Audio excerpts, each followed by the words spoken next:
ನೀನೀಗ ಮಾಮೂಲಿ ಇನ್ಸ್ಪೆಕ್ಟರ್ ಅಂತ ನಿನ್ನ ನಾಲಿಗೆಯನ್ನೇ ಸೀಳಿ ಹಾಕಿ ಬಿಡುತ್ತಿದ್ದೆ. ಆದರೆ ಕಾನೂನನ್ನು ಕೈಗೆ ತೆಗೆದುಕೊಳ್ಳಬಾರದೆಂಬ ಒಂದೇ ಕಾರಣಕ್ಕೆ ಬಿಟ್ಟಿದ್ದೇನೆ. ಬಲ ಎತ್ತರ ಎತ್ತರ.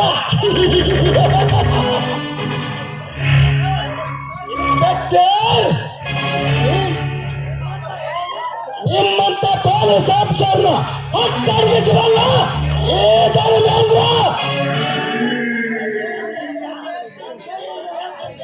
ನನಗೆ ಎಚ್ಚರಿಕೆಯಿಂದ ಮಾತನಾಡ್ತಿದ್ಯಾ? ಇನ್ಸ್ಪೆಕ್ಟರ್, ನನಗೆ ಎಚ್ಚರ, ನೀನು ಹೊಚ್ಚನಾಗಿ ಮಾರ್ಗನಾಗಬೇಡ. ನಿನಗೆ ನೌಕರಿ ಮಾಡುವ ಆಸೆ ಇದ್ದರೆ ನಾನು ಕೇಳಿದಕ್ಕೆ ಪ್ರಶ್ನೆ ಕೊಡು.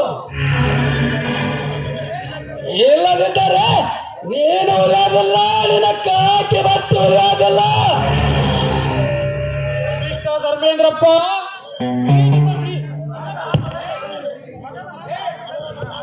ಮಿಸ್ಟರ್ ಧರ್ಮೇಂದ್ರಪ್ಪ, ನಡೆದ ಬಂದ ಆಸದಲ್ಲಿ ಸಿಕ್ಕವರಿಗೆ ಸಿಕ್ಕಂತೆ ಮಾತನಾಡಿದಂತೆ ಇವನು ನಿನ್ನ ಮಗನೆಂದು ಮಾತನಾಡಿದರೆ ನಿನ್ನ ಕುತ್ತಿಗೆಯನ್ನು ಹಿಡಿದು ಒಳಗೆ ಹಾಕಬೇಕಾಗುತ್ತದೆ. ಬಲು ಜೋಕೆ.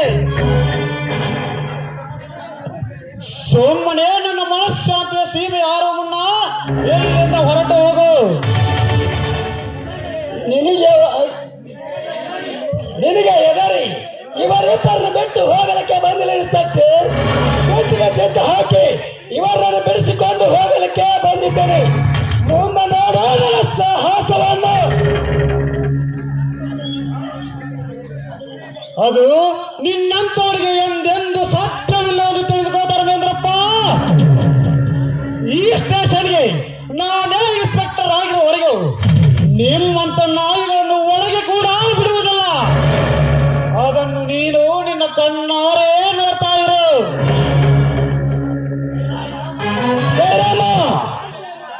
ಅನ್ನೋದು ಕಬರ್ ಇಲ್ಲದೆ ನಮ್ಮ ಅಧಿಕಾರ ಅಮಲಿನಲ್ಲಿ ಒಂದಕ್ಕಿಂತ ಕೀಳಾಗಿ ಮಾಡಿಕೊಂಡ ಚಾನಲು